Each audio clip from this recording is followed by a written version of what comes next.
वन्देऽहं श्रीगुरो श्रीयुतपदकमलम् श्रीगुरून् श्रीवैष्णवांश श्रीरूपं सग्रजातं सहगण रघुनाथान्वितं तं सजीवं साद्वैतं सावधूतं हरिजन सहितं कृष्ण चैतन्य देवं श्री राधा कृष्ण पादान् सहगण ललिता श्री विशाखान्वितांश वंशाकल्पतरुभ्यश्च कृपा सिन्धुभ्येव च पतितानां पावनेभ्यो वैष्णवेभ्यो नमो नमः। नारायणं नमस्कृतं नरं चैव नरोत्तमं देवीं सरस्वतीं व्यासो ततो जयमुदीरयेत्।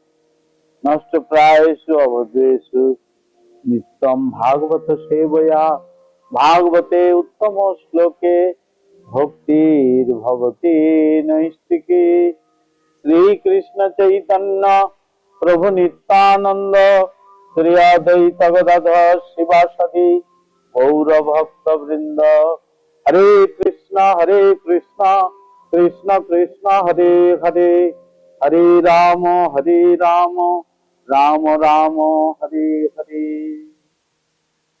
सर्वाग्रे परम आराध्य परम कारुणिक परम मंगलमय सर्वदेवमय नित्यलीला प्रविष्ट ओम विष्णुपाद अष्टोत्तर शतश्री श्रीमद श्रील भक्ति प्रकाश आश्रम गोस्वामी गुरु महाराजेर श्री चरण कमल वंदना करे तार अहैतुकी कृपा प्रार्थना करे।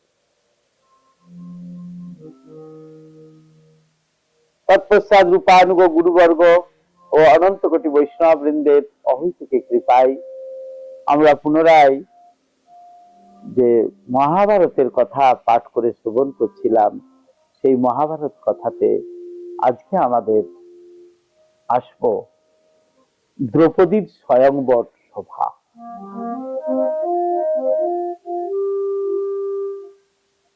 আগের পর্বে আমি তাদের জন্ম বৃত্তান্ত বলেছিলাম, তাদের ভাই এবং বোনের জন্ম বৃত্তান্ত আমি বর্ণনা করেছিলাম। দ্রৌপদী, কৃষ্ণাই হলো দ্রৌপদী, দ্রুপদ রাজের কন্যা, তাই তার নাম দ্রৌপদী। পাঞ্চাল রাজের কন্যা, পাঞ্চাল রাজের কন্যা, তার আরেক নাম পাঞ্চালী। আবার অনেকে বলেন যেহেতু তার 5 স্বামী ছিল, 5টি পতি ছিল, তাই তার আরেক নাম পাঞ্চালী।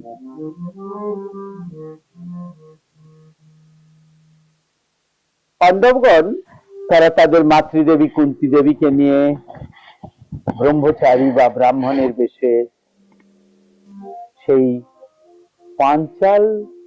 পাঞ্চালী বা দ্রৌপদীর স্বয়ংবর দেখবার জন্য যাত্রা করলেন। তারা পথে দেখলেন বহু ব্রাহ্মণ এবং ক্ষত্রিয় রাজগণ সকলেই সেই দ্রৌপদীর স্বয়ংবর সভায় যাচ্ছেন। অনেক ব্রাহ্মণদের সঙ্গে তাদের পথে আলাপ হলো।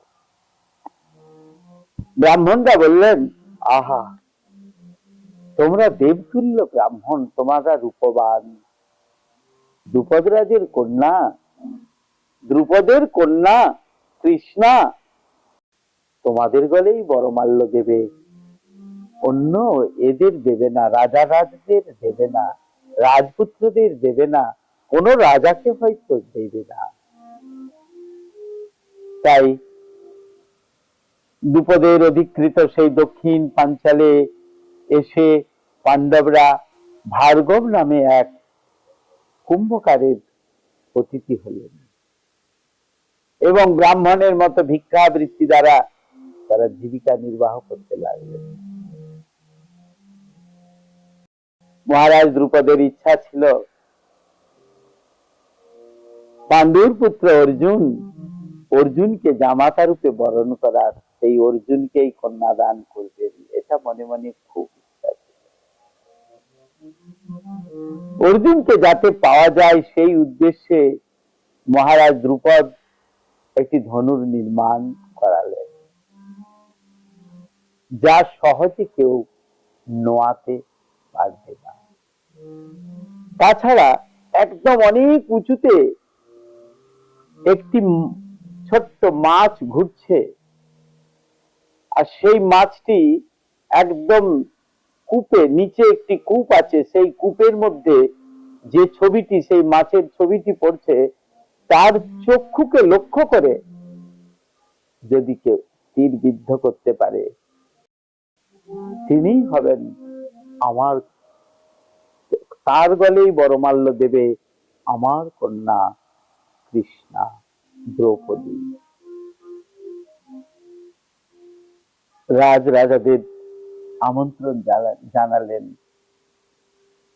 সব রাজারা সেইখানে আসতে শুরু করলেন। সেই ব্রাহ্মণরাও স্বয়ংবর সভায় এলেন। মহারাজ দ্রুপদ তাদের সেবার উপযুক্ত ব্যবস্থা করে দিলেন। নগরের পূর্বোত্তম দিকে সমতল ভূমিতে এক বিশাল শোভা নির্মিত হল। তার চারিদিকে বাসভবন, প্রাচীর, পরিখাদ্বার এবং তোরণে শোভিত। বিচিত্র চন্দ্রাতপে আবৃত সভাস্থান, চন্দন জল চারিদিকে ছড়িয়ে দিচ্ছেন সকলে, আর অগুরু রূপে সুবাসিত। আগন্তুকরা তারা কৈলাস শিখরের মতো উচ্চ শুভ্র প্রাসাদে পরস্পরের প্রতি স্পর্ধা করে সুখে বেশ কিছুদিন বাস করতেন। রাজারা অলঙ্কারে ভূষিত হয়ে নানান গন্ধ দ্রব্যে তারা নিজেদেরকে মজ্জিত করে আনন্দে সভাস্থলে একটি আসনে নির্দিষ্ট আসনে এসে উপবিষ্ট হতে থাকে। সভার মধ্যে নগরবাসীরা, গ্রামবাসীরা দ্রৌপদীকে দেখবার জন্য উৎসুক হয়ে মঞ্চের উপরে বসল। পাণ্ডবরাও ব্রাহ্মণ বেশে ব্রাহ্মণদের সঙ্গে সঙ্গে তারাও এসে বসলেন। পাঞ্চাল রাজের ঐশ্বর্য দেখতে তারা তো চেনেন, তারা তো সবই জানতেন, মহারাজ দ্রুপদকে জানতেন। কিছুদিন আগেই তো মহারাজ দ্রুপদকে তারা ধরে নিয়ে গিয়ে তাদের গুরুদেব দ্রোণাচার্যের কাছে দিয়েছিলেন। দ্রোণাচার্যের যে ঈর্ষা ছিল, বা দ্রোণাচার্য যে অপমানিত হয়েছিলেন, সেই অপমানের শোধ নেবার জন্য দ্রোণাচার্য, অস্ত্রগুরু দ্রোণাচার্য তার সঙ্গে তাকে বন্দী করে তার কাছে দিয়েছিলেন। নানান রকম নিত্য গীত, ধন রত্ন দান হতে থাকলো। এইভাবে 16 দিন যাপিত হলো। নির্দিষ্ট দিন স্থির হয়েছিল। দ্রৌপদী স্নান করে উত্তম বসন ও সর্ব অলঙ্কারে ভূষিত হয়ে কাঞ্চনী মালা ধারণ করে শোভায় অবতীর্ণ হলেন। দ্রুপদের কুল পুরোহিত যথা নিয়মে হোম করে আহুতি দিলেন এবং স্বস্তি বাচন করিয়ে সমস্ত বাজনা বাদ্য থামিয়ে দিলেন। আর বাজনা বাদ্য থামিয়ে দিলে শোভা নিঃশব্দ হলে দ্রৌপদীর ধৃষ্টদ্যুম্ন দ্রৌপদীকে শোভার মধ্য দেশে নিয়ে এলেন মঞ্চের উপর, এবং মেঘ গম্ভীর স্বরে উচ্চস্বরে বললেন, সমবেত ভূপতিগণ, আমার কথা শুনুন।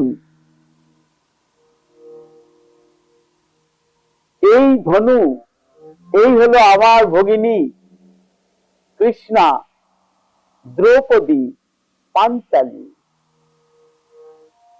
আর আমার পিতার ইচ্ছা,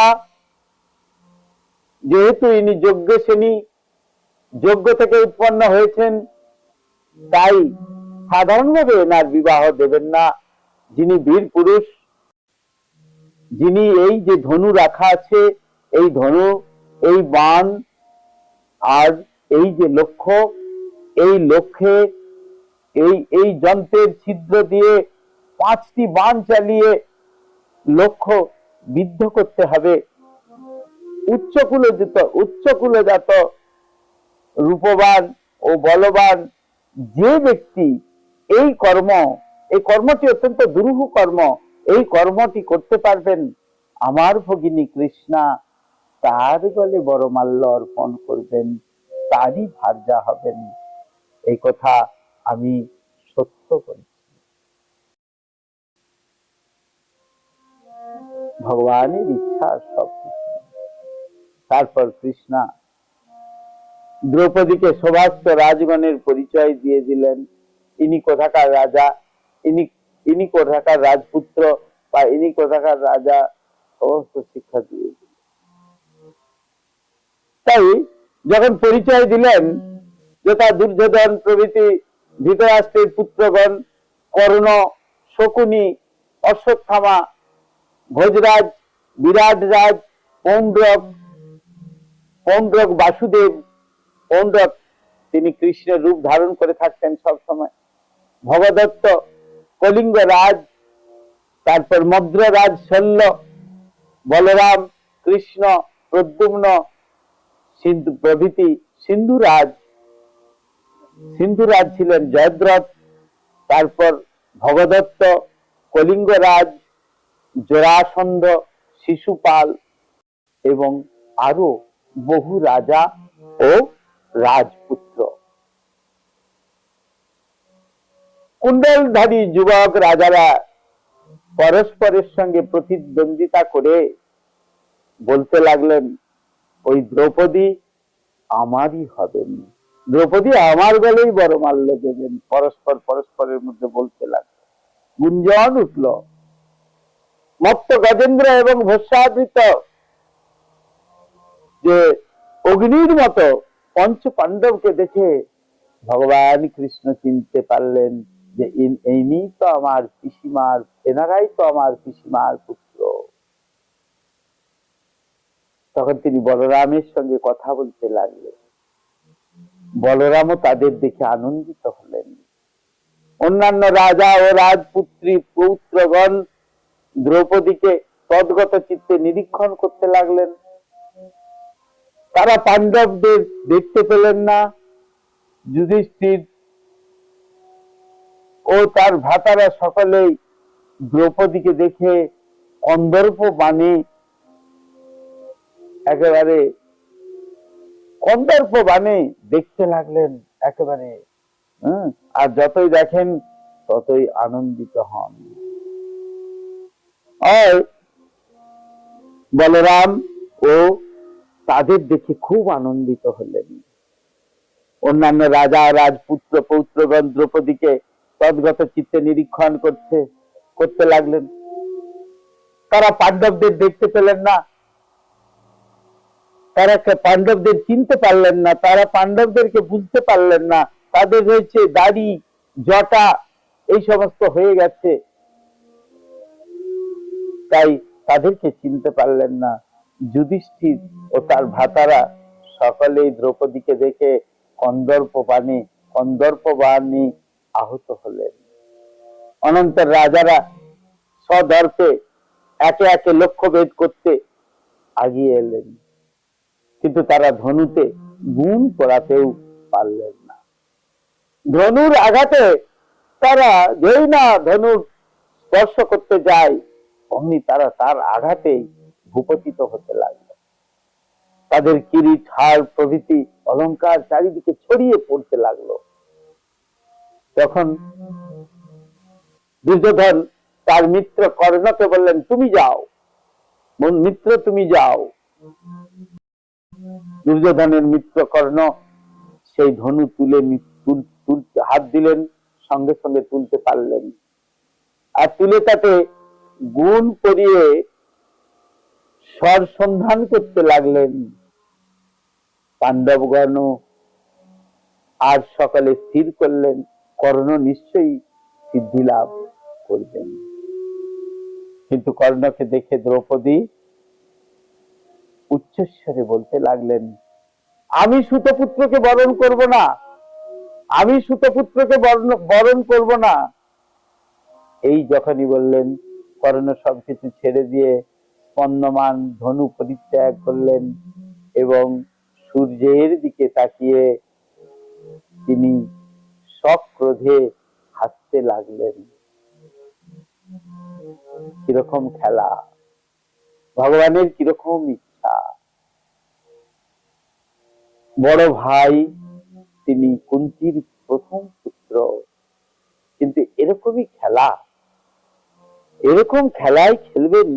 যেহেতু পঞ্চ পাণ্ডবের জননী এই বা পঞ্চ পাণ্ডব, এই কথা যখন চারিদিকে জানেন সকলে, তাই কর্ণ যে জ্যেষ্ঠ পাণ্ডব তাতে কিছু এসে গেল না। কুন্তি শুনে, কুন্তির হৃদয় ব্যথিত হয় ঠিকই কর্ণের জন্য, কিন্তু তিনি বলতে থাকেন যে আমি তো দোষী।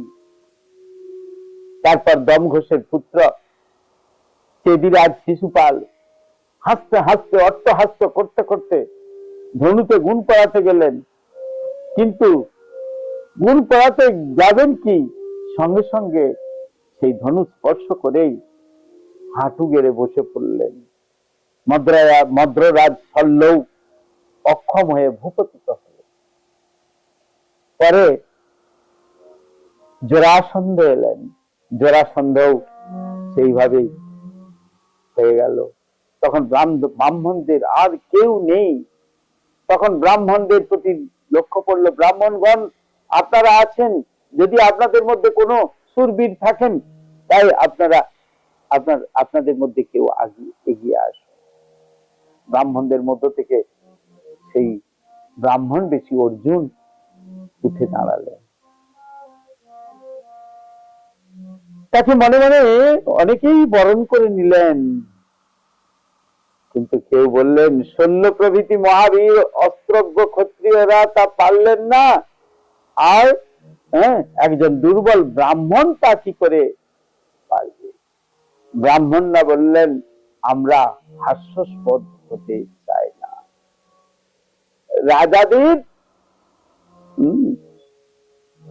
তাই আরেকজন বললেন, এই শ্রীমান যুবার গতি সিংহের তুল্য, বিক্রম নাগেন্দ্রের তুল্য, এ তো ব্রাহ্মণ হতে পারে না, দেখে তো মনে হয় যেন ক্ষত্রিয়। কিন্তু এই ব্রাহ্মণের অসাধ্য কিছু নেই, তারা কেবল জল, বায়ু আর ফল আহার করে তাদের জীবন। ধনুর কাছে গিয়ে অর্জুন কিছুক্ষণ পর্বতের মতো অচল হয়ে রইলেন। তারপর ধনু প্রদক্ষিণ করে সেই বরদাতা মহাদেবকে স্মরণ করলেন, প্রণাম করলেন এবং কৃষ্ণকে বারংবার সেই স্থান থেকে প্রণাম করলেন, স্মরণ করে ধনু তুলে নিলেন। তারপর তাতে অনায়াসে গুণ পরিয়ে 5টি স্বর সন্ধান করে সেই 5টি স্বরকে সন্ধান করে সেই কি বলে অর্জুন একেবারে বীর ধনুর্ধর কৃষ্ণকে স্মরণ করে ধনু তুলে নিলেন। এই যে কোনো, গুরু মহারাজ বলতেন, যে কোনো কাজ করতে গেলে আগে যদি গোবিন্দকে স্মরণ করে, কেউ কৃষ্ণকে স্মরণ করে, কৃষ্ণকে চিন্তা করে, তাহলে তার কোনো ক্ষতি হবে না। গোবিন্দই সব ঠিক করে দেন, তিনি করাচ্ছেন, তিনি করছেন, তিনি ছাড়া আর কে আছে জগতে, তিনি ছাড়া তো আর কেউ নাই। ঈশ্বর পরম কৃষ্ণ সচ্চিদানন্দ বিগ্রহ অনাদির আদি গোবিন্দ সর্ব কারণ কারণ, তিনি সমস্ত কারণের পরম কারণ। তিনি করাচ্ছেন, তাই আমরা করছি। তিনি যদি না করাতেন আমরা করতে পারতাম না। যদিও তিনি আমাদের স্বতন্ত্রতা দিয়েছেন, আর সেই স্বতন্ত্রতার বশে আমরা আমাদের স্বরূপকে উপলব্ধি করতে পারি নাই। আমরা মিছা কাজে আমাদের জীবন ব্যয় করছি। ভক্তিবিনোদ ঠাকুর বললেন, এমনও দুর্লভ দেহ, এমনও দুর্লভ মানব দেহ, পাইয়া কি করো ভাবনা কেহ, এবে না ভজিলে যশোদা সুত, চরমে পড়িবে লাগে। উদিত তপন হইলে অস্ত, দিন গেল বলি হইবে ব্যস্ত, তবে কেন এবে অলস হই, না ভোজ হৃদয় রাজে। জীবন অনিত্য জানহ সার, তাহে নানাবিধ বিপদ ভার, নামাশ্রয় করি যতনে তুমি, থাকো আপন কাজী, থাকো আপন কাজী। হরে কৃষ্ণ কৃষ্ণ হরে হরে, হরে রাম রাম রাম হরে হরে। সেই পাণ্ডব, সেই অর্জুন তখন কিছুক্ষণ সেই পর্বতের মধ্যে থেকে সেই 5টি স্বর সন্ধান করে যন্ত্রের ছিদ্রের মধ্য দিয়ে লক্ষ্যভেদ করলেন।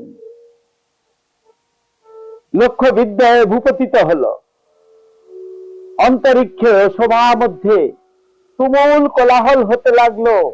দেবতারা অর্জুনের মস্তকে পুষ্প বৃষ্টি করতে লাগলেন। সহস্র সহস্র ব্রাহ্মণ তাদের উত্তরী দিয়ে নাড়তে নাড়তে জয়ধ্বনি করতে লাগলেন, ব্রাহ্মণদের জয়ধ্বনি করতে লাগলেন, ব্রাহ্মণ সমাজের জয়ধ্বনি করতে লাগলেন। আর রাজারা লজ্জিত হয়ে হাই হাই বলতে লাগলেন। বাদ্যকার গণ সূর্যধ্বনি করলে সুত মাগধগণ স্তুতিপাঠ করতে লাগলেন। দ্রুপদ অত্যন্ত আনন্দিত হলেন। সবাই কোলাহল বাড়তে লাগলো। নকুল সহদেবকে সঙ্গে নিয়ে যুধিষ্ঠির তাদের বাসভবনে চলে গেলেন। লক্ষ্যবিদ্ধ হয়েছে দেখে ইন্দ্র তুল্য পার্থকে নিরীক্ষণ করে কুমারী কৃষ্ণ হাস্য না করেও যেমন হাসতে লাগলেন, বহুবার দৃষ্ট হলেও তার রূপ দর্শকদের কাছে নতুন বোধ হলো। বিনা মত্ততায় তিনি যেন ভাবাবেশে স্খলিত হতে লাগলেন। বিনা বাক্যে যেন দৃষ্টি দ্বারাই বলতে লাগলেন। দ্রৌপদী স্মিত মুখে নিঃশঙ্ক চিত্তে সেই শোভাস্থিত নিপতি ও ব্রাহ্মণগণের সমক্ষে অর্জুনের বক্ষে সেই শুক্ল বরমাল্য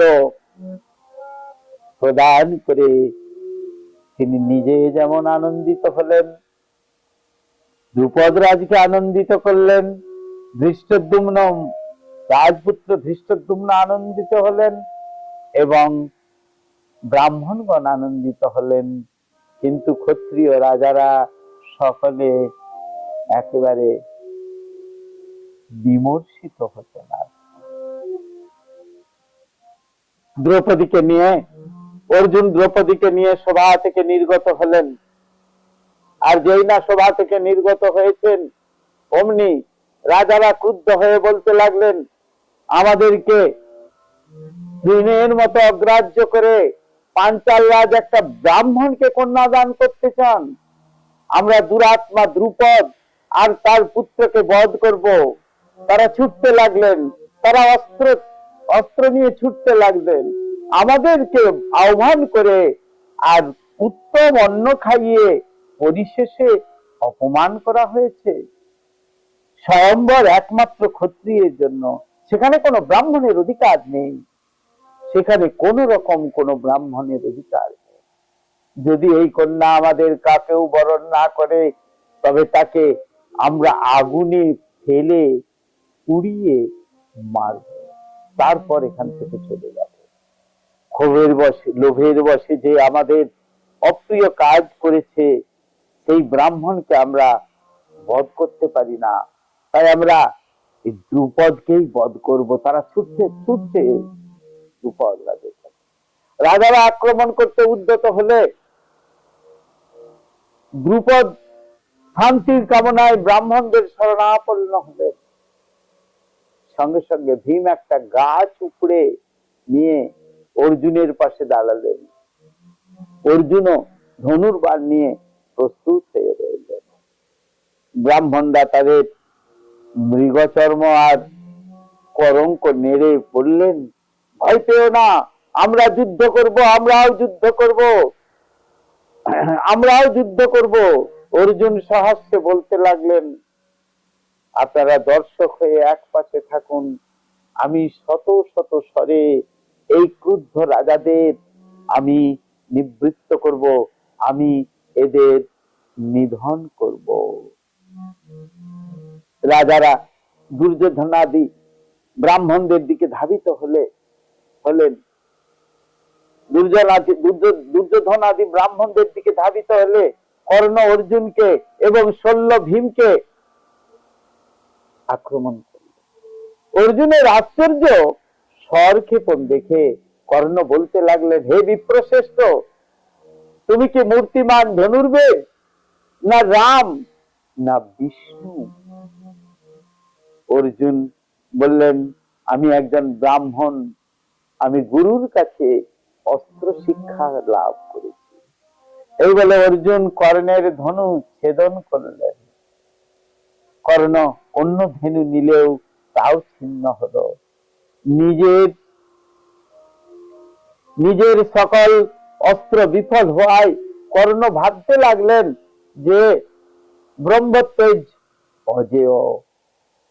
এর আগের বার আমরা বলেছিলাম, ধিক বলম ক্ষত্রিয় বলম, ব্রহ্মতেজ বলম বলম। তাই তারা এদের পরিচয় পেলে আবার সানন্দে যুদ্ধ করব। কৃষ্ণ সকলকে অনুনয় করে বললেন, এরা ধর্ম অনুসারেই দ্রৌপদীকে লাভ করেছেন। তখন রাজারা নিবৃত্ত হয়ে চলে গেলেন। হরে কৃষ্ণ কৃষ্ণ কৃষ্ণ হরে হরে, হরে রাম রাম রাম হরে হরে। দ্রৌপদী আর অর্জুন হলো ভগবান শ্রীকৃষ্ণ। প্রথমে যে বলেছিলাম আগের পর্বে, যে তিনি ধর্মকে রক্ষা করার জন্য আবির্ভূত হন যুগে যুগে।